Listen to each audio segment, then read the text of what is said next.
detects, oh, there's a stream available, and just starts broadcasting it willy-nilly. Oh, who did that? Yeah, it wasn't me. This is Nick's origami. Pack it in, Rawlinson. Yeah. God, he's going to make a paper plane or a dove or something like that. Well, I could do you origami cats. Oh, very nice. That's very nice. You definitely can. They're cool, aren't they? That's very nice. Is that I'm going to put it. is that a thing you can get that has the colouring already on, or did you do that yourself? Right. Oh, I've seen those gift shop. recently. I've got a Yeah, they're- feeling my daughter's getting some for her birthday. I hope she's not watching this. She certainly won't be watching me. Absolutely not. I mean, she's a huge fan of Barry's, clearly, but not me. I do need to go grab my coffee. Back in a minute. Yeah, Lee, I Why feel does like I Darian haven't seen you always- for months. Why does he always No. go for coffee later? Why does he always do it as soon as he's put this live? Yeah. I think he's camera shy. You know what he's like. He's a very, very understated chap. He's a Oh, I can hear part-time myself. superhero. He has to nip out while he can. I wonder if I can hear myself through Darian's headphones. I suspect so. Oh yes, are we on headphone gate after last week? What was there issues? It took me a long time to clear that up last week, and for whatever you heard on the downloadable podcast, that was frankly the best I could do after about 4 hours at it. Oh man. It was there was Olivia had a huge whistle. Oh, she wasn't using headphones, was she? That's right. No, and then there was a unnamed member of the team that was frankly breathing like Darth Vader who had done a 10k run. So Okay. there you go. Right. I get my bits together. Get your nose. It's very good of you to jump into the void here, Barry. Yeah, I'm still full of cold as well, so not So that I'm you don't looking for sound so sympathy, great. but I just want to explain for people listening. So is that?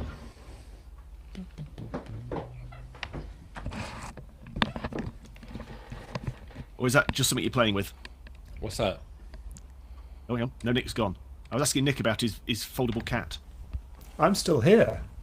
They There were. you go. Would you like to see inside the pack? Because there's all sorts of different breeds. This is like an advert, isn't it? This should be hot hardware. This should be pliable paperware. Absolutely. I It's a bought bit freaky. I bought Nick's last hot hardware. I don't think I'm going for this one, I'm afraid. Oh, Wow. Oh, I just see this cat's head coming through the void. It's like a cat crossed with a skate. Not a roller skate. Obviously, that's a bit weird. Go down the catmongers. Yeah. Literally a catfish. Yes. Hey. I thought they were cute. Well, they were a gift anyway, but I think Oh. they're cute. I like them. They're nice. Something to do. I could do one while we're doing this if you want. Could I have it ready by the end? not Tony Hart. Who's that?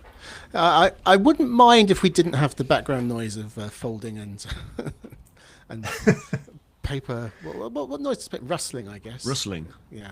That's, Cat rustling. oh yes. Where's the... What am I doing? There's an old Mitchell and Webb sketch about cat fishing. I don't remember that. Oh, yeah.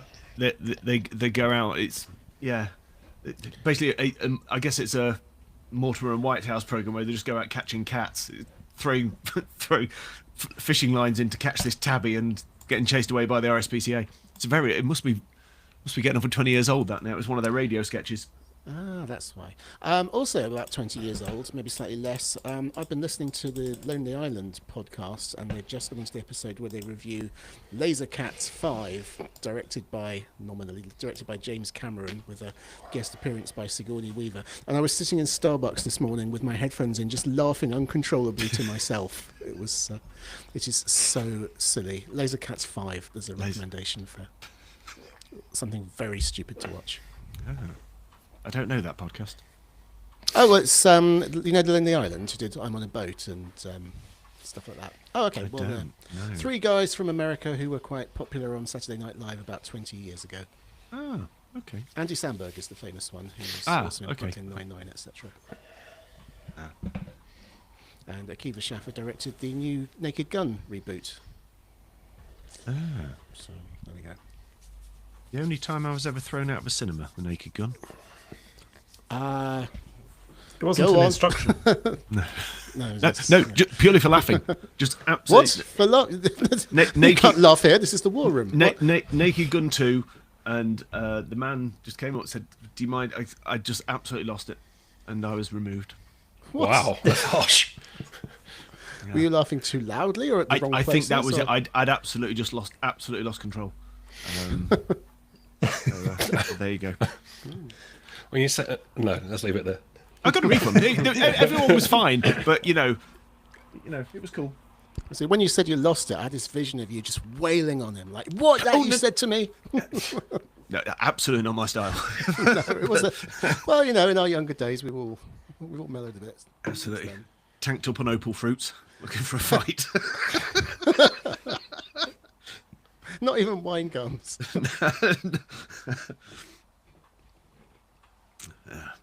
Right.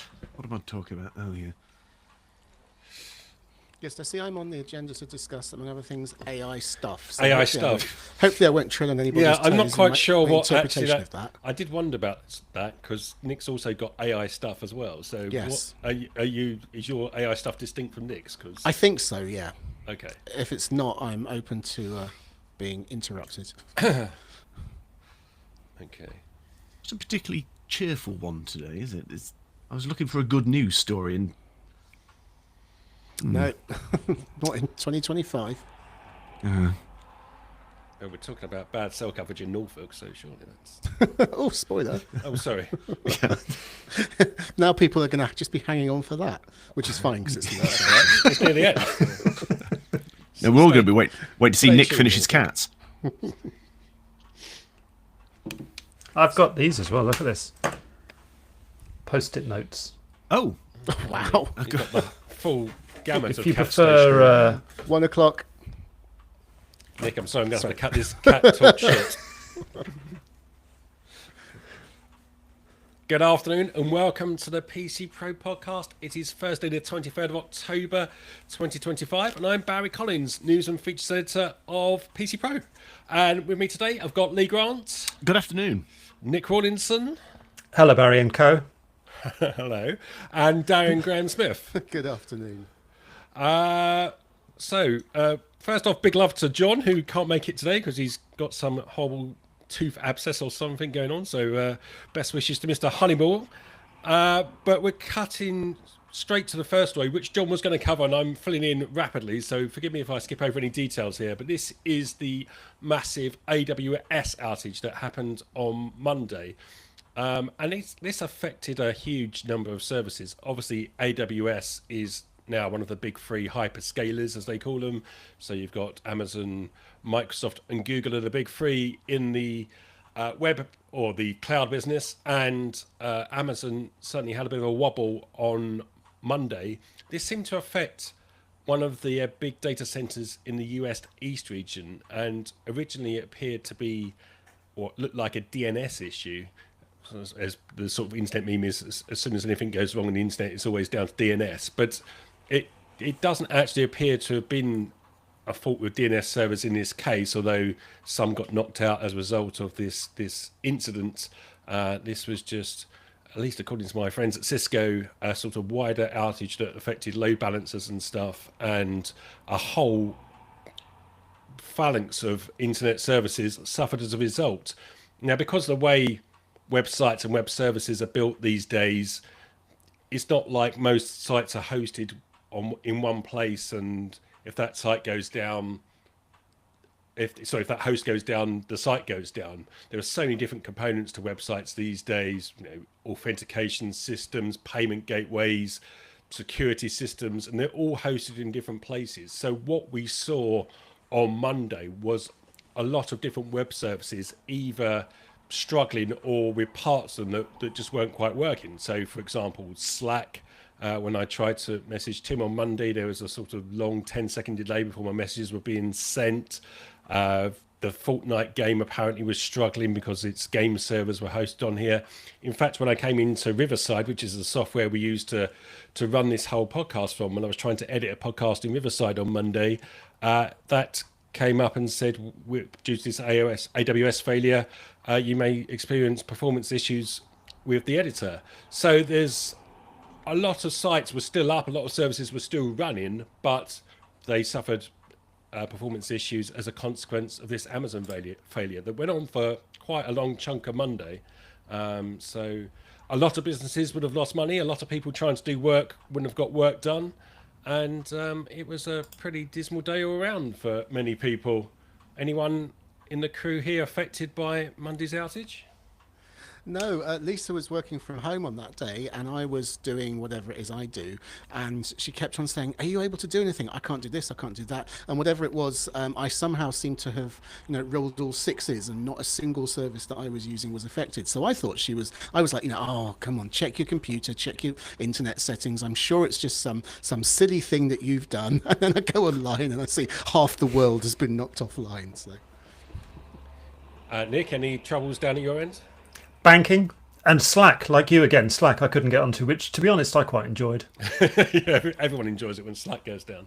But yeah, banks were a problem. I think it was the Lloyds TSB banks over here seem to be struggling in particular. Yeah, it was Lloyds I was trying to get into. No, it wasn't. Halifax. Well, Is that the same group? Yeah, part of the same group. So there you go. it's they were struggling. Lee, any troubles over? Well, I walked to the shop and I mean.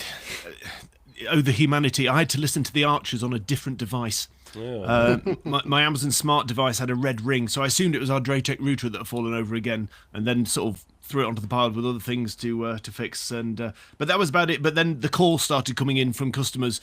Now, obviously, I don't do business customers, home users, but various. I can't log into this. I can't log into that. Has Norton updated and go? So yeah, people started waving the fingers, and that's when I sort of realised that hang on, there's something going on here.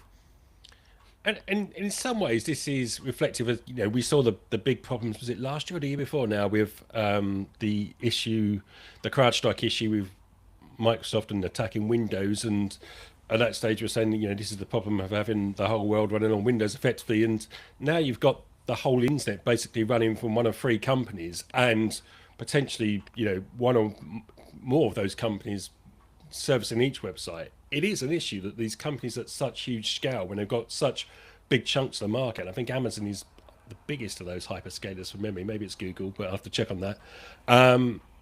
It is an issue when they have a hiccup that it takes down huge chunks of businesses. Yeah, the internet is supposed to be designed to be, super robust. I'm not sure if it was explicitly designed to survive a nuclear war, but I know that was in the original thinking of the ARPA when they were putting together, the completely massively decentralized, distributed architecture that it all works on. And yeah, it's no good having that architecture if it all leads back to the same bleeding data center.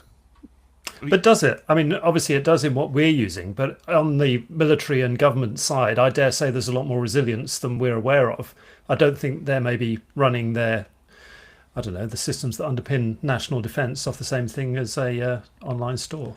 I don't know. Well, that's been a controversy, hasn't it? Because many countries, I believe, are using Microsoft and Office Online and Microsoft 365 and all those complicated mealy-mouthed names for government business. Because it was I think it was Germany recently announced that they were not going to do that, and some East Asian countries, I believe, use their own. But certainly in the West and in Europe, there is kind of we are tied up in American, in particular, sort of corporate networking. Yeah. I mean, I remember going back years ago, listening to you guys talk about the Heartbleed thing that happened that brought things crashing to. Now that wasn't a failure, of course. It was not a sort of a hardware failure, if you want to put it that way, but it was a single point of failure which brought down a huge loads of things. And we have these house of cards and ticking time bombs, and we've sat and talked about this before, and then everything goes back online and we go, oh well, it's just one of those things, and then in 3 years time we'll be talking about the next one that happens, and nothing seems to evolve or change. But then as Barry said, your big three players here are Google, Amazon and Microsoft, and they don't like things to change because it hits revenue. So there were a couple of quite interesting outages, as Running Dak has pointed out, one of them in Discord. And you can join us live every Thursday at 1 p.m. on Discord at pcpro.link/Discord if you want to join the live conversation. So Running Dak points to the AWS crash hitting smart beds, where it was causing some £2,000 smart beds to overheat and get stuck in various positions. I also saw cat feeders were affected. There was a lovely message on Blue Sky from somebody who said they found out about the AWS outage when their cat started pawing them in the face at 6 o'clock in the morning because the automatic cat feeder didn't open. Darian? I was just going to say, Running Dak also mentioned this. I think was the final straw actually that made Lisa come out and talk to me, because I think she concluded, well, I can't do any work, so I'll just fire up Duolingo for a bit. And Duolingo was down as well, so she couldn't even practice her hiragana. That was the that's the worst of it. Mon Dieu. Okay, well, it's time, I think, to leave this one behind, as well as my French. And we're coming to you, Darren, and this is more outage trouble. Yeah, but it's not exactly an outage. This is, well, first of all, don't worry. The good news is, what we're really reporting on is that on Monday, Microsoft rolled out KB 5070773, which I know we've all been waiting for ever since KB 5066835 came out a couple of weeks ago.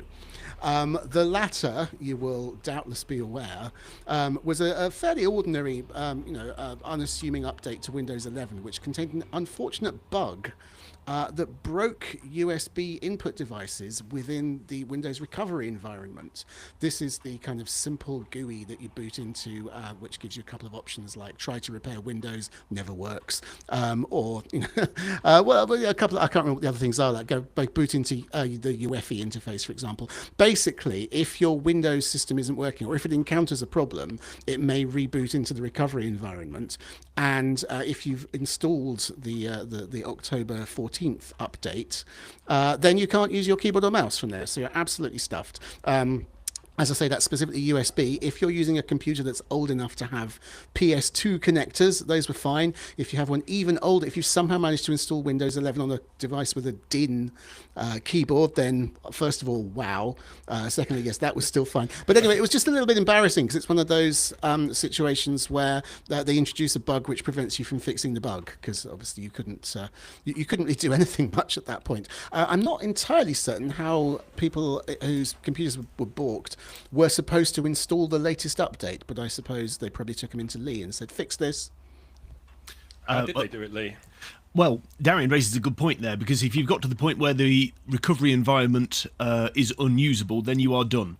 Because unless on a reboot your machine mysteriously sort of rights itself, then yeah, that's a format and a flatten, which I guess is the bit of the story they're not talking about. There will be some people that where the RE is kicked in and that's it. If you can't interact with it unless you start plugging in PS2s and serials, or you have a touchscreen. I let me touchscreen was okay.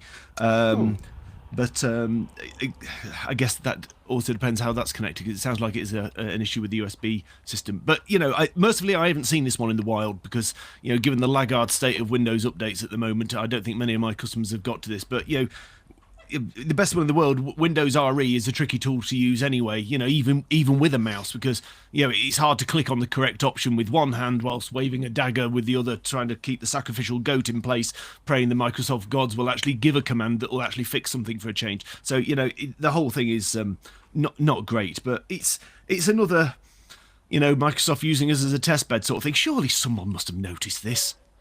Well, I was going to say, I mean, not to excuse Microsoft at all, but you don't see the recovery environment very often. I'm sure many Windows users have never encountered the Windows 10 or 11 version, because it should only come up in particularly rare instances, or when an advanced user chooses to boot into it. So you'd have to be really terrifically unlucky to have your computer get broken in a way that puts you in that loop during the 2-week window between the faulty, let's remind ourselves, KB 5066835 and KB 5070773. So it's kind of more a sort of point and laugh at Microsoft story, I think, than something on the scale of the Amazon outage. But it does raise a point about the reliance, especially on desktop systems, even when you're just reinstalling the system, of keyboard and mouse, because you have no access to the Bluetooth at that point. These days, it's not out of the question, certainly, that people just won't have a PS2 keyboard knocking around. Even the USB cabled keyboard knocking around these days is reasonably rare. So I'm sort of surprised. I found this recently when I was just installing, I think it was the Raspberry Pi I was doing for the feature a couple of weeks ago, and even though it's got built-in keyboard, I had to I had a section where I needed the mouse basically, and I don't have a wired mouse handy, and the USB on my mouse wouldn't get acknowledged by the Raspberry Pi. So you're like, well, how do I get out of this situation? I always find it amazing still that we're still so reliant on keyboard and mice in an era where many people don't have them. I'll just jump in there, Barry, and say the amount of laptops that I set up, it's amazing how many just doing that initial Windows setup, the touchpad is deactivated. Yeah. And you have to tab your way through all the options, which if you know that's what tab does, it's great. But for the home users that come back to me angry saying you've sold me a duff laptop without a touchpad, it's a real annoyance. But why it happens, I really haven't got to the bottom of, but it shouldn't happen. Yeah, seems I recently set up a new Mac and I couldn't work out how to. I'm sure it's possible, but for some reason I couldn't get it to see my Bluetooth keyboard and mouse. So I had to go run into the house and go and steal my Raspberry Pi wired keyboard and mouse, which looked rather ridiculous plugged into a Mac Mini, but it did the job. Aye.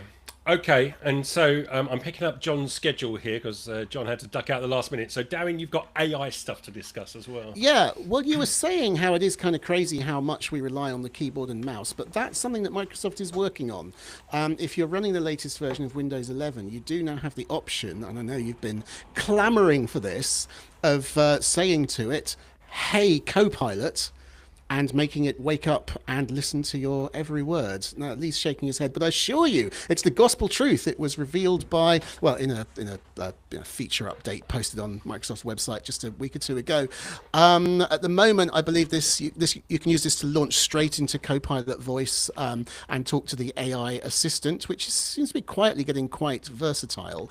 But what's really interesting about it for me is what it's the first step of. I've been saying for a couple of years now, Microsoft has been as they've been talking about building Copilot into Windows, I've been saying I don't want AI in the OS to just mean Notepad has a text generator, and Microsoft Paint now can automatically, generate images. I want something a lot smarter that can actually, I can talk to and say, do something useful for me, find all the files that match this template, or find me a website that will where I can order this thing or that thing, and it will do it. And they are finally working on that. There's a couple of technologies coming out. Copilot Vision is already available in Microsoft Edge, and this works a bit like the what's it called, Circle to Search on Android, where basically it can grab a picture of your screen and you can interact with the AI about what's on it, and this includes applications. Now, at the moment, obviously, I think it's not the smartest or most well-informed or wide-reaching feature, but you can if you want use Copilot Vision to say, like, I've got Word on screen and I don't know how to find such and such a feature, and it should do it. Disclosure, I haven't tried that myself, but that's the idea, and that's obviously something which is going to develop. And then in the future, they're also trailing. They're going to they are currently trialing in a very, very early stage Copilot Actions, which is this is like one of the big buzzwords of 2025, the agent mode, where the AI is given the autonomy, the authority to do things on your behalf. And this is going to be basically a sandboxed mini desktop. I'm not sure, it'll probably use like remote desktop technology or something like that. But basically you'll be able to say, Copilot, go and do such and such, and it will go off, and in a very visual and documented way, it'll give you a list of everything it's doing, as well as kind of doing it. They're trying very hard to make it sort of as unfreaky as possible. But the idea is that, yes, it will quickly and accurately do what you want for you, rather than the current situation where you have to navigate 6 different levels of the settings app or whatever to find out how to enable fingerprint recognition. And I'm optimistic, and I've been saying this is what I want for a long time, but I can see all sorts of hurdles, both kind of technical and PR, because you remember the kerfuffle over, was it called Windows Recall, where it was going to store information about what you've been doing so you could later refer to it. Well, imagine what people are going to think about this, where it's actually going to not only be watching your screen but operating on your behalf. I see a big debate coming up, not very far in the future. Yeah, I don't know how I feel about this one. I've never found the idea of talking to a desktop computer in that way the most efficient way to interact. I can certainly see it obviously with devices like our Amazon friend that I'm not going to say because it's going to invoke it over here, or Google Home Assistants, or even mobile phones. But on desktop, I mean, didn't we have this before? Didn't Cortana? Wasn't that voice activated? Yeah, you could speak to Cortana and ask and get Cortana to do all the things that Cortana could do. I think the problem is it's quite a limited set of things. That the issue is not whether for me, the issue is not whether it's a good way to interact with technology. I've absolutely persuaded myself that it is, compared to how long it takes to type or use the mouse or all of that stuff. It's just about what the scope and accuracy of the receiving device actually is. It's useless if you can only dictate text with a low degree of accuracy. It's brilliant if you can say where's the setting to to only install Windows updates once every month. Nick, you buying this? Nope, I don't like the idea. It may be really good, but I'm just a bit of a Luddite at the moment. I think Darian and I are on opposite sides of the fence here. I'm talking to you through a Mac at the moment, and I've only just enabled the AI stuff on it because the first thing I did when I installed the iOS 26 was turn that off. It's off on my phone. I've got no reason to suspect it's malicious or malignant in any way. I just didn't like the idea of it, and I do quite like the fact that a lot of my working day is spent in Linux, and I've got no AI there at all. I do use AI through the browser, and I'm about to talk about an AI browser in a minute, but it's just I like to keep the two as separate as I can, just because that makes me happy. Right, you, Lee? I think I sit on the fence in the middle of my two colleagues here. It doesn't infuse me at all, but I do see the usefulness of particularly someone with not particularly sort of high technical skills, being able to sort of basically press the Copilot key and just say to the computer, enable high contrast mode.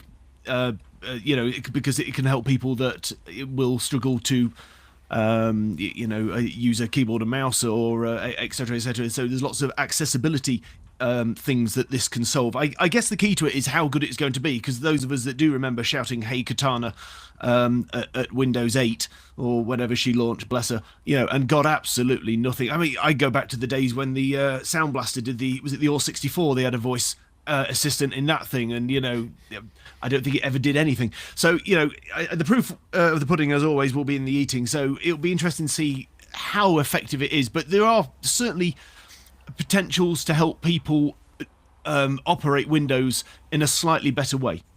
Darren?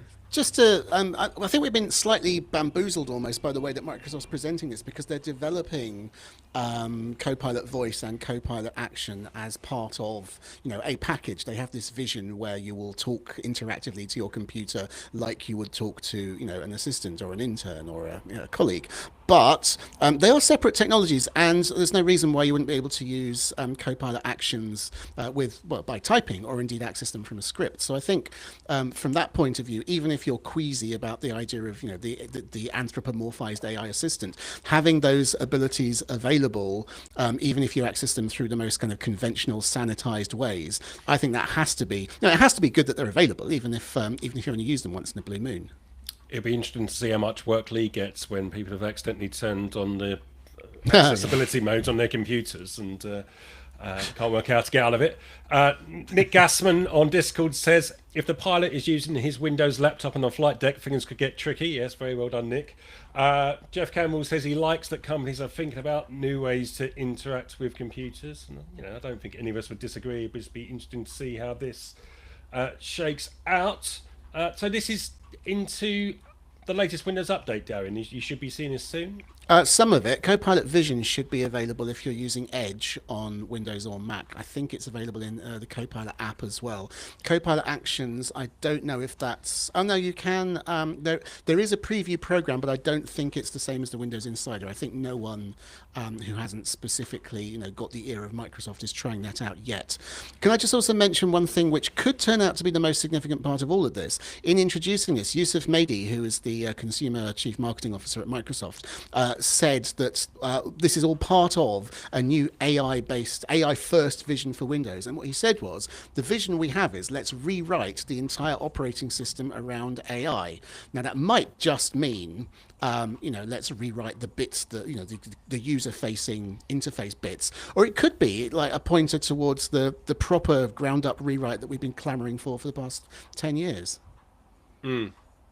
Okay, just before we move on, Retney says, I was an undergrad when Sound Blaster Voice was launched. We, a group of nerds in the house, had much fun shouting to ask the voice control to shut down our friend's PC.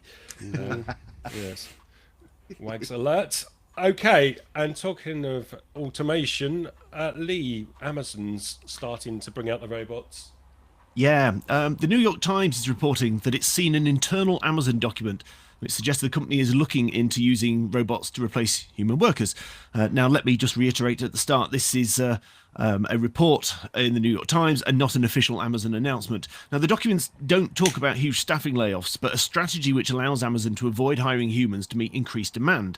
The report puts this figure at about 600,000 jobs replaced by 2033, underlined the word replaced there. The report also highlights that it would need to mitigate the fallout in local communities that may lose jobs, including putting Amazon themselves out as a good corporate citizen, basically by getting involved in community events such as, Toys for Tots and local galas, Batter Rat sponsored by Amazon Prime, that sort of thing. So obviously, this type of engagement is a common tool for large organisations. Community relations, if you spin it positively and outcomes are good, or course-washing tokenism if it sadly goes the other way. Now, to help quell the locals, the document also contains PR warnings, such as avoiding using terms such like automation and AI, replacing them with advanced technology and using the word cobot instead of robot because it talks about collaboration. CNET reached out to Amazon, who basically said these leaked documents often paint an incomplete and misleading picture of our plans, and that's the case here. And that is definitely true. So that's really the story, but I guess there's a few things to think about here, which is, Amazon's already using robotics, and it's obviously going to increase that, and warehouses, and particularly the size that Amazon's building at the moment. I did a bit of digging this morning. It seems their average at the moment is about 800,000 square feet, which is 7 football pitches, then multiplied by however tall they build these things these days. So you can understand why Amazon wants to automate as much as possible, but it's also very well documented that some Amazon facilities treat their workers really quite poorly in terms of working conditions and living wages, and their ongoing resistance to allowing their workers to unionize. So Amazon, on the positive side, they want to replace the wetware with robots which work 24/7, for zero pay and don't need to urinate. And on the workers' side, it's their job, no matter how bad that job may be. It may be the only option available to them, and it's about to be taken by a Dalek.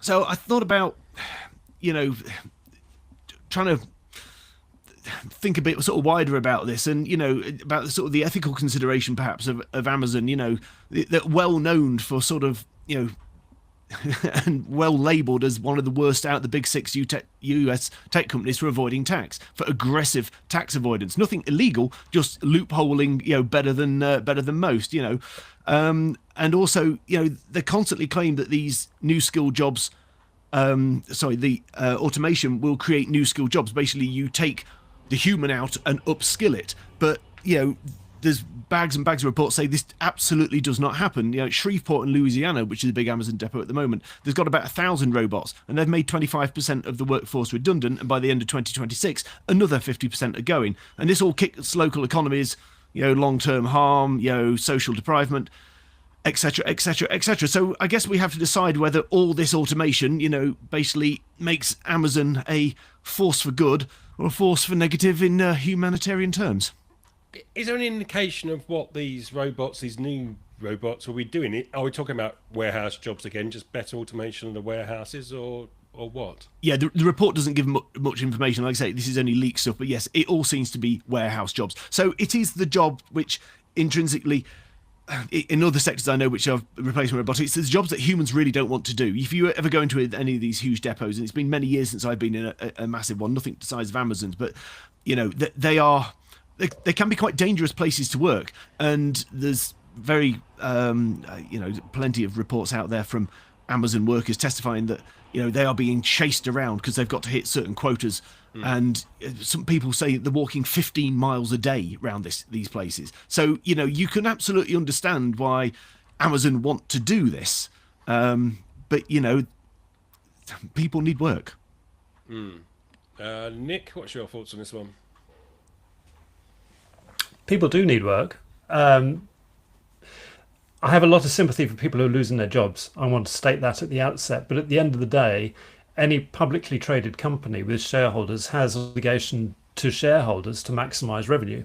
Is that not what's going on here? And therefore, Amazon is technically doing what it has to do. I thought you said you were a Luddite, Nick. Yeah, I am. But I can also see that it's like saying, well, why are they using forklift trucks to get the stuff from the top shelves when they could just build more ladders and have people climb up and down the ladders, because then we've got more ladder climbing jobs, which is absolutely true. But A, it's safer to use a forklift truck, and B, it's more efficient to use a forklift truck. And while I would not in any way want to be put out of work by a robot, and I may be put out of work by AI ultimately, we've talked today about progress and the fact that we're not necessarily progressing as fast as some people on this chat would have liked, because we're relying on just 3 people to serve all the internet in the world. This is progress at the end of the day. Unfortunately, progress sometimes doesn't necessarily go the way that some people would like it to go. Darian? No, I'm just thinking what Ned Ludd would say if he could hear you taking his name in such a way. But no, I mean, I agree with you. I think that unfortunate as it is, and it's absolute cliche to say you can't put the genie back in the bottle. But I mean, you can't possibly legislate to prevent the use of machinery. I mean, this isn't even super new cutting edge AI stuff. It's like literal machinery, really, which is responsible for the job losses we're talking about here, as I understand it. So, I mean, what are you going to do? You're going to say, actually, no, we're not going to. Anything that contains more than a certain number of levers or an engine over a certain capacity is going to be banned. Of course not. That's nonsense. So we're going to have to accommodate it and try to work out how we respond as a society. I think you gentleman raises fair points, but I think you also have to look at the other thing and ask genuinely, what does Amazon contribute apart from shopping? And look at the way that it doesn't pay its fair share. And if it wants to automate fully to do that for its business and to make more money its shareholders, that's absolutely fine. But it needs to pay the same levels of tax that, frankly, the rest of us do now. But that's the same with Google, Vodafone, Microsoft, and we could, I guess, get into a long detailed discussion about that. But you can't have it both ways. You either contribute or you don't. Yeah, the fair share thing always leaves me a bit cold, because it's like, what is a fair share? And the companies will always pay the least they can get away with. And in the same way, frankly, if my accountant tells me this is the least amount of tax you have to pay, I'm not about to volunteer another $5,000 for them at the end of the year. So yeah, but Barry, you're not setting up millions of shell companies to try and hide this. No, if you're told to go and buy a new packet of Rolos because it might save you £5, you'll do it. But there's one thing being tax efficient. There's one thing absolutely skirting the boundaries of avoidance. Yeah, but as you say, Amazon far from alone in that. Yes. In that activity. Okay, let's get somewhere a little bit safer from a legal point of view, I think. Let's go to you, Nick. We're talking AI again. Yes. I have noticed there's a very slight delay when you respond to me. So if I am behind the crowd or I drop out, you know exactly why. So this is about OpenAI's new browser called Atlas. It's currently only available on the Mac. I used it for most of the day yesterday. Windows and mobile versions are coming soon.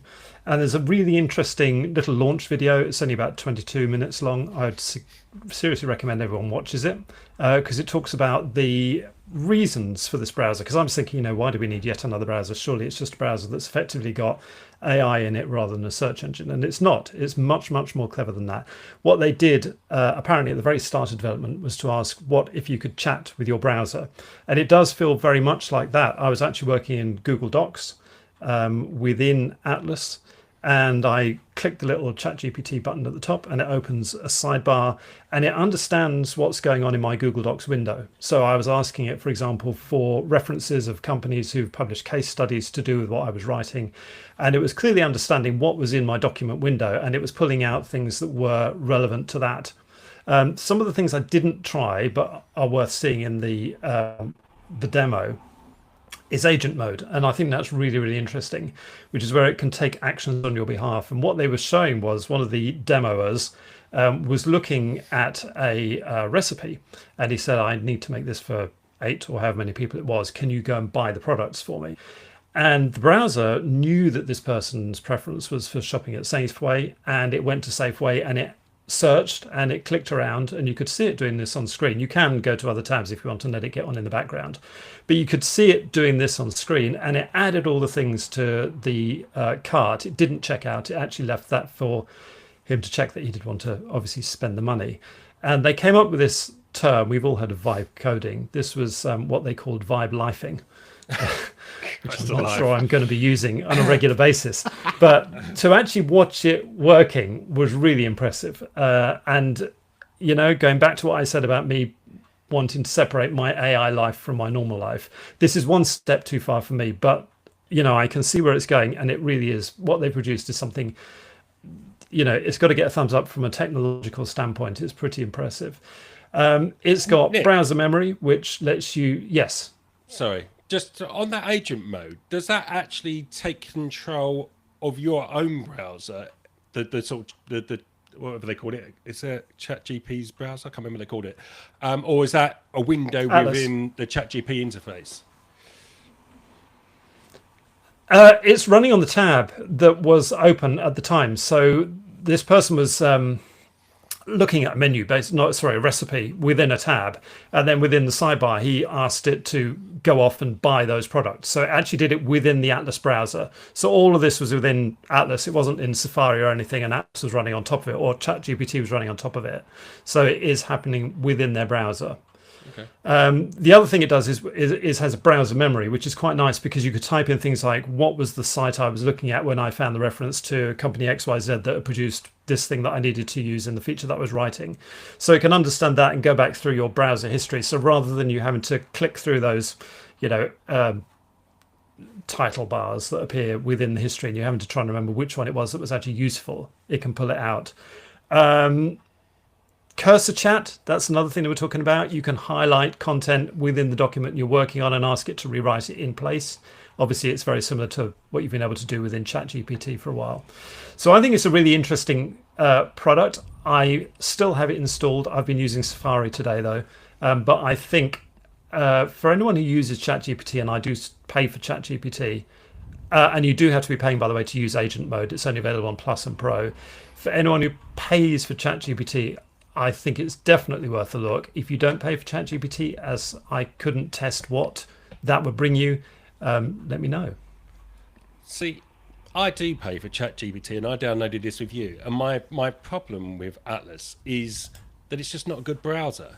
Is that if they manage to build this into something, I mean, my desktop browser is Vivaldi. In fact, across all my devices is Vivaldi. But if it was as good as Chrome, even, I think I would be happy. But there's so many things that I missed from just the day-to-day browsing experience. To give you one very small example, there's no default zoom in Atlas. You have to take the zoom level that it gives you, the 100% zoom level it gives you. So, and you know, see, I wear glasses. I bounce my browser zoom up to 125% so I can read things on the screen in front of me. I just can't do that in Atlas. So immediately it becomes hard for me to switch. It wouldn't take the bookmarks and history from Vivaldi. It would only take them from Chrome and Firefox. But more importantly, it's got no, and I know we're like 2 days into launch, but it's got no mobile version, it's got no Windows version. So the great strength for Vivaldi for me is that I can, whatever device I'm on, I get the history synchronized across every different device, but I can't do that with Atlas yet. So I just think every time these AI browsers come up, like Dia came up before, with a lot of very similar ideas to what Atlas has got, to be fair, but it's just that the idea of changing my desktop browser, I can't do that until the browser's good enough. Which is fair enough, but this is day 2 Atlas, I've just gone into my settings, excuse the clicking, just to check on those bits. And it's, yeah, I mean, at the end of the day, this is a work in progress. It's very interesting to use it at this early stage. I dare say it's going to get smarter as time goes on. Lee, your thoughts? Yeah. I think we've broken Lee at last. What number are we on? 769. Lee's gone. No, absolutely. I mean, we had a chat about AI browsers a few weeks ago. Actually, I wasn't on it. I was only listening to that. There you see, I am broken. I just pretend I'm there when I'm walking home. That's what it is. I chip in. Yeah, this is fine. It doesn't excite me at all. I don't seem to get excited about AI integration in that way. It's very much I want to use this when I want to use it, and I very much want AI out of my browsing experience at the moment, and until I see something that I'm convinced by, and I am yet to see it. But if Nick is excited and enthused by it, then that is a good sign, because I trust his judgment. So I shall watch this space, but over his shoulder. Are you switching over, Darian? Yeah, I think I was probably the person that Lee was listening to the other week, because I introduced Comet, the Perplexity AI-powered browser. And I feel the same about this as I do about that. I fully agree with you, Barry. The problem is not actually the AI technology. It's the browser. It's the fact that it's wanting to replace what is your all-day, everyday kind of hub for communications and lots of productivity and all that stuff. Sorry, can you still hear me? Yeah. Okay, right. I think Nick turned off his microphone, and the effect was quite weird. It suddenly sounded like I'd dropped off the net. Sorry, yeah. So it's like your everyday hub for communications and productivity and and leisure and social, all that stuff. And I cannot replace that at the drop of a hat with an experimental. So ChatGPT Atlas is saying if you use it as your default browser for 7 days, you get a bonus. You get extra AI usage credits, but I just cannot picture myself surviving that long, especially because as Nick says, it's not a cross-platform at all, and I live between Windows, macOS and Android, so it just doesn't work for me. But the actual idea, the underlying concept of an AI browser, I enjoyed it with Perplexity, and it's kind of, I feel a bit bandwagony here, but I'm currently paying for ChatGPT as well, so if that's all integrated neatly together into AI smarts in my browser, I love the idea. I just wish they had somehow released it as a fork of Chrome or as a Chrome extension that could fit into my existing life, rather than asking me to to switch tracks make that big switch, that big what's the word, that big migration. Yeah, well, I guess the tools they need, you won't be able to build enough into a extension to make that work. Nick, the schedule says bad maths. I don't know what I was referring to, so I hope you do. Yeah, I will come to that. I did turn off because I've got my tactile keyboard. Apologies for that. If you go into settings and then into appearance, there's a default page zoom setting in there. I asked Atlas how to do that, and it told me. Bad maths is it's not bad maths at all. It's been billed as bad maths, but basically ChatGPT found the answers to some seemingly imponderable mathematical problems, and unfortunately this was spun as ChatGPT found the answers. What it actually found was the references to the answers, because they've been answered somewhere on the web, and the reason people thought they'd never been answered was that the website that catalogues these issues had left, or these problems had left them as open, was how they were marked. So the story went around that ChatGPT had solved these problems. What ChatGPT had actually done, which is a very impressive thing for it to have done, was to have pulled together the answers to these problems and presented them. I think that's really it's a good, slightly though. Exactly, it is good. Yeah. I don't think we should be saying, ChatGPT 5 is useless because it can't solve Erdős problems that the entire mathematical community has failed to solve. No, as I say, I think it's just been slightly spun the wrong way. I think it is a very impressive thing, but you know what? We like a good headline, don't we? So not we on the podcast, I mean the world likes a good headline, and a slight wording mix-up has resulted in a good headline. Okay, and finally, we should not pay so much close attention to Reddit answers, perhaps. Well, this is Reddit answers come post on some Reddit forums, and unfortunately, in the Family Medicine Reddit forum, one of the moderators has posted that they can't and wouldn't endorse the answers that Reddit Answers is posting at that time. The quote that I've copied into my little document of notes here is actually really extensive, so I'm going to try and pick my way through it. But basically it said that when a user asked a direct medical questions, it gave incorrect and dangerous answers such as it's okay to chill and wait it out if your 2-week-old baby has a fever. So they're actually saying basically at the moment they wouldn't necessarily recommend following the advice that this AI is posting into the forum, and if they could turn it off they would, but they can't. Yes. It's almost a nib. Yeah. I mean, it's not just AI that's giving out bad health advice at the moment, but maybe we should skip past the politics and cut to the aforementioned nibs. And the first one is with me, and this is news about Apple reportedly cutting production of the iPhone Air. So the Air is the new model, the super thin with a slightly thicker top model that they released a few weeks ago. According to this report, where was it from? It was from Muso Securities, the well-known Muso Securities, who said that Apple are cutting their production by 1 million units this year.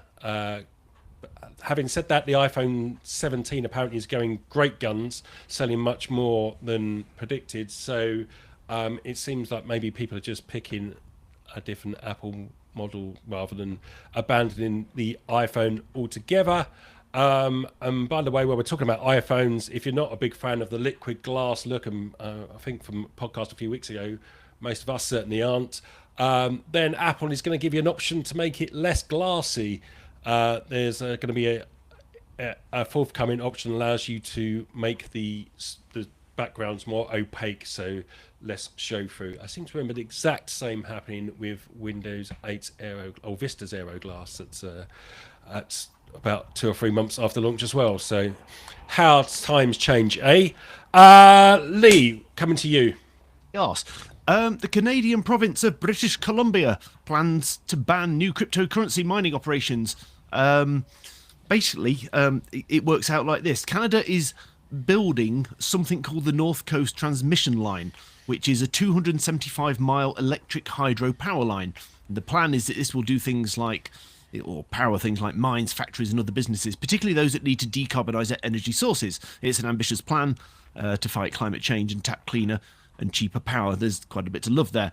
So basically, what Columbia has said is that crypto mining operations and AI facilities and data centres will not be allowed to tap into this energy source. They will have to go through traditional routes. The full criteria is coming out in January, basically who will get access to it finally, but in the paperwork I had a quick dig through, they've isolated that they want this power to be for those that contribute meaningfully to jobs, long-term economic development and public revenue. So British Columbia has clearly decided that crypto and AI bros are not that. Okay, and we trailed this massive story earlier, so it's only fair to give the readers what they want. Nick? Don't use your mobile phone in Norfolk. Because you can't. It's basically the What were you saying about headlines a minute ago? No, last year Norfolk County Council installed equipment on its bin lorries, which obviously are going around the county very extensively. They go where everyone lives, which means they can actually monitor how good the mobile phone signal is in those places. And obviously most of the time mobile networks are talking about having something like 98% population coverage, which doesn't always equate to 98% geographical coverage. Now, unfortunately in Norfolk, it seems the coverage is not great. Some people are finding that when they go near the coast, they go to Cromer, for example, their phones are slipping off the UK networks and they're going on to something called Marine, which, if you don't notice, could mean that you're actually spending quite a bit of money on roaming. Mobile UK says that networks are investing £2 billion to significantly enhance network performance. I don't know from the quote that I read whether that's just in Norfolk or whether that's nationwide. But basically, the problem is Norfolk hasn't got a very great mobile signal and the council wants the networks to do something about it. We did a very good interview in that PC Pro magazine a couple of months back with the guy who was responsible for fitting those sensors on the bin lorries to measure data, mobile data. Very interesting interview about what mobile networks claim is their coverage and what actually is the case. Go and look it up. It's a couple of months back at least now. I should do my research more properly. Anyway, we're on to hot hardware, and this is very much a late substitution because John was going to talk to you about some Blackmagic stuff, but that will have to wait because I have got, not in that, Blackmagic the brand, I should stipulate at this point. Let's swiftly move on before we get taken off air. This is the Boox Note Max in front of me. So this is a sort of slightly larger than A4 size fondle slab made of e-paper. So Boox has made itself a bit of a reputation over the past couple of years. You may remember, I think it was a hardware a while back, the oh god, I've forgotten its name, the little smartphone sized Boox device, and it's an e-reader. God, what is wrong with me? You have to forgive me, I'm sick and my head is still full of COVID, so my memory is shot. But this is very much at the very larger end of the scale of devices. And so you get a stylus with it. There's obviously a full-scale e-paper screen here, and if you can see the YouTube video, what that is very useful for, and what I've been using it for this week, is proofing pages for PC Pro, because it's just gives you a very, obviously with e-paper you don't get any eye strain, it's just like reading off paper by and large, and it makes proofing the magazine, which I normally do on my iPad Pro, much more comfortable, because you're not sitting here looking at a screen for 2 or 3 hours while you're waiting for the entire review section. You're looking at a much gentler e-paper screen. So this, the one disadvantage of using the e-paper screen, or this device in particular, is there's no backlighting on it. There's no front lighting either. So you have to be in a well-lit room to be able to read it. There are various controls that allow you to adjust how light and dark the e-paper is. The other issue, and you'll see perhaps if you're watching live, is that, oh, now it's not working. But when you, do I want to enable pinch to zoom? Yes, I do. Of course. And Barry was fired from QVC shortly after. But as you scroll around to zoom in and pinch to zoom, it's not working. But it takes a few seconds, or just a couple of seconds, to redraw the page, because this is e-paper. It's not instant. You've not got 120 hertz refresh screens like you have on an iPad Pro. Things take a little while. It's not to the point where it's drastically going to affect your productivity, but there's definitely that you scroll around, it moves around pretty smoothly under your finger, but then you have to wait for it to snap in and redraw the screen once it's got there. So I'd say there's this sort of like half second to a second pause once you've stabilized on your screen and when you want to read. That said, the sensitivity of the pen and writing on screen is lovely. By far better, in fact, than the iPad Pro, which I always thought was a really nice experience. And that's partly because this screen, it is smooth, but it does have a slight texture. You can, if you sort of put it at an angle to the light, you can see there's a sort of slight graininess to the screen. And the little tip on the stylus here is also, you can feel it's got a texture to it. So it feels much more like writing on paper than it does when using the Apple Pencil and iPad screen. And as I said, I've never had any problems with that. I think that's a lovely experience on the iPad Pro, but this is even better. And it makes jotting notes or handwriting notes really quite lovely. And, I've been using this as a note taker as much as for proofing and marking up PDFs over the last couple of weeks. The closest I've seen to this, in fact, is, what's the name? The Remarkable 2, which I tested at CES in Vegas in January, only for like 10 minutes. But it's a very similar experience. You write and you see the e-ink appear on the screen instantly. There's none of that sort of delay. I was worried it was going to take half a second for the ink to appear under my stylus, but no, it's pretty instant, and it's a really nice writing experience. What else can I tell you about this? So it's a straight Android device. You can install anything from the Google Play Store. It's really good. What I've also used it for quite a lot over the past few weeks is reading web articles. So, if you get a 3,000-4,000 word web article, it's even on an iPad Pro, it's quite tiresome to read it off a screen. It's much nicer to read those kind of long articles on an e-ink screen. So I've been using that quite a lot. It's in effect an Android tablet with some extra bells and whistles that Books built in, including their own notes app, which is where you can either generate your own notes or mark up PDFs. By the way, that's a hell of a lot better than the god-awful Adobe Acrobat app, which doesn't work well on either the iPad or the this device for certainly for marking up PDFs. I'm amazed that Adobe can't make that work properly, but the Books app is far superior to Adobe's own efforts. And it's just a really nice device to use in day-to-day. If I'm going to say there's a slight issue with it, is that there's very niche purposes for it. It's not the kind of device you pick up, like my iPad. I probably pick it up and use it for an hour or two a day. I can't see myself using this with that level of frequency because it's for very specific tasks. It's great for proofing. It's great for that kind of note-taking. But I don't know if I can fully justify the cost. And the cost, which is the inevitable question we've got to come to, is €629, which is not cheap. I think that works. I'm just trying to find the UK price again. Of course, I can't get anything to work today. But wait, €629, bear with me, caller, is about £550, and I think it's a fairly straight conversion on the bookstore. So this is not a cheap device. This is certainly in the realms of iPad pricing for a e-ink device, but it's very nice. Gentlemen, any questions?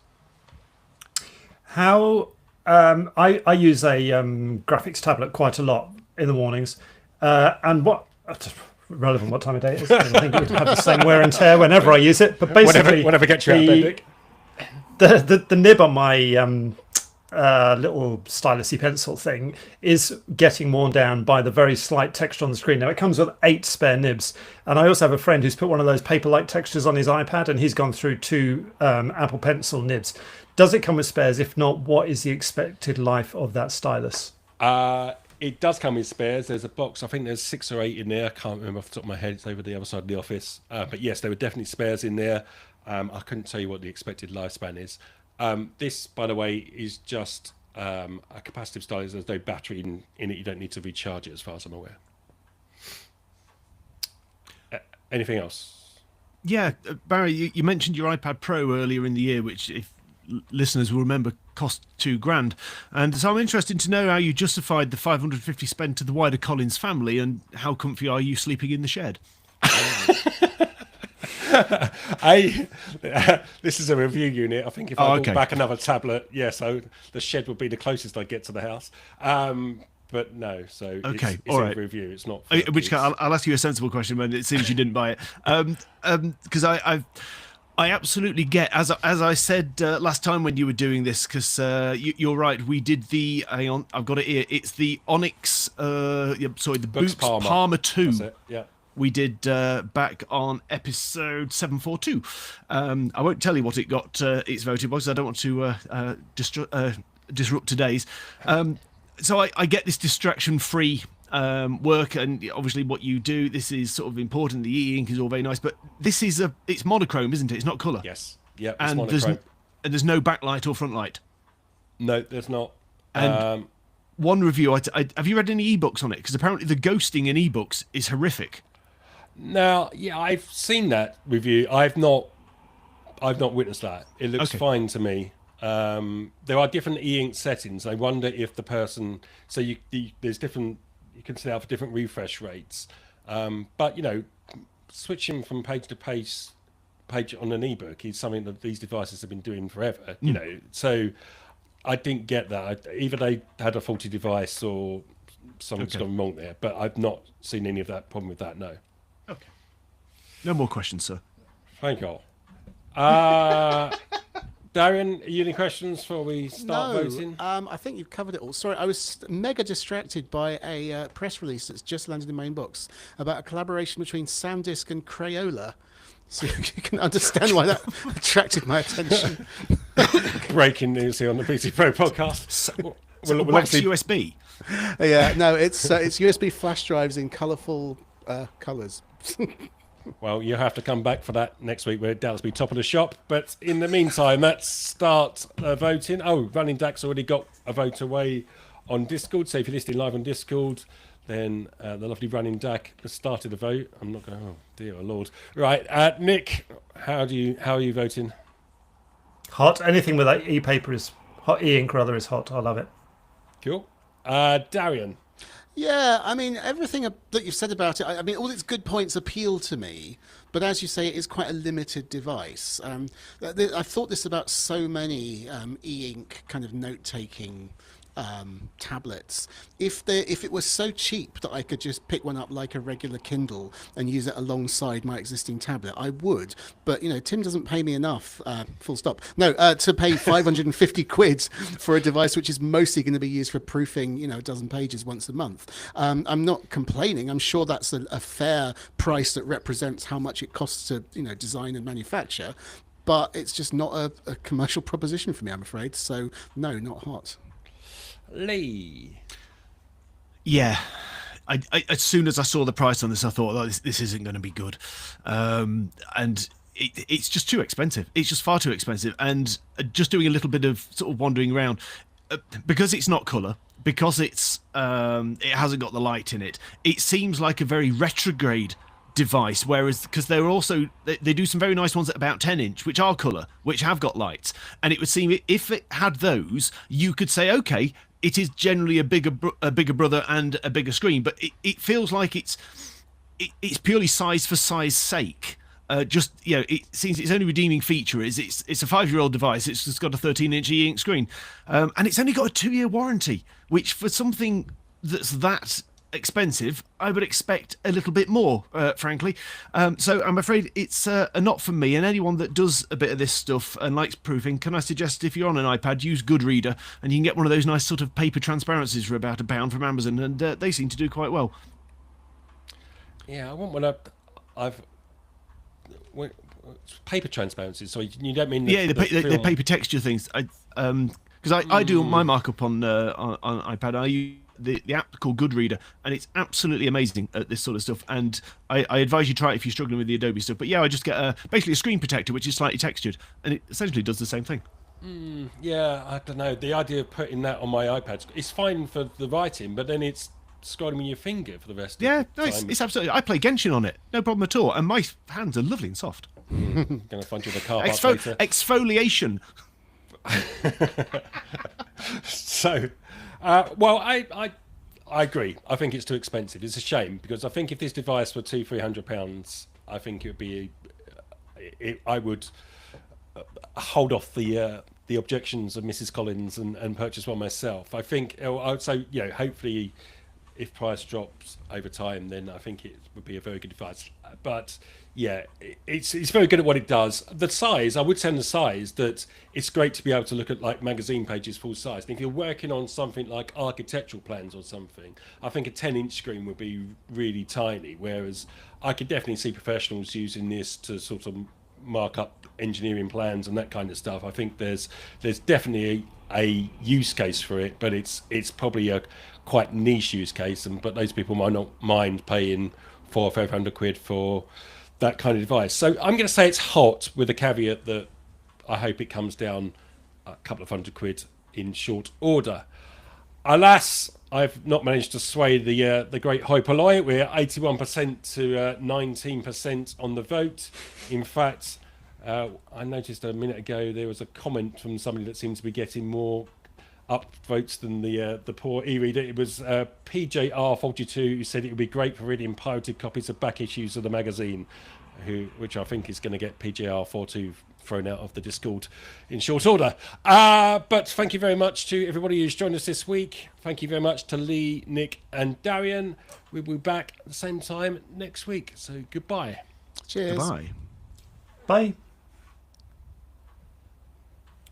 Running Dak says, has Barry got 6 friends in to give him some hot votes? How dare you? How very dare you? I'm going to take you off poll duty with that kind of comment, Running Dak. He's swift with those polls, though, isn't he? He is. He's got no chance these days. He just bats them out there. No. He's like an AI. Maybe he is AI. Oh, yeah. I did wonder where our traffic was coming from. No. He is real, as you will read in the next issue of PC Pro. Yeah. Oh, Interesting. There's a spoiler. Spoilers all over the place, don't they? we weren't supposed to plug that, were we? No, next week it will be, won't it? Because we didn't. Yeah. Quick re-record. Tim's out on his bike delivering them today, isn't he? All right, I better go. Thanks, everyone. Cheers, gents. Good to Thank see you, very folks. much. Bye. Thank you, everybody. Bye.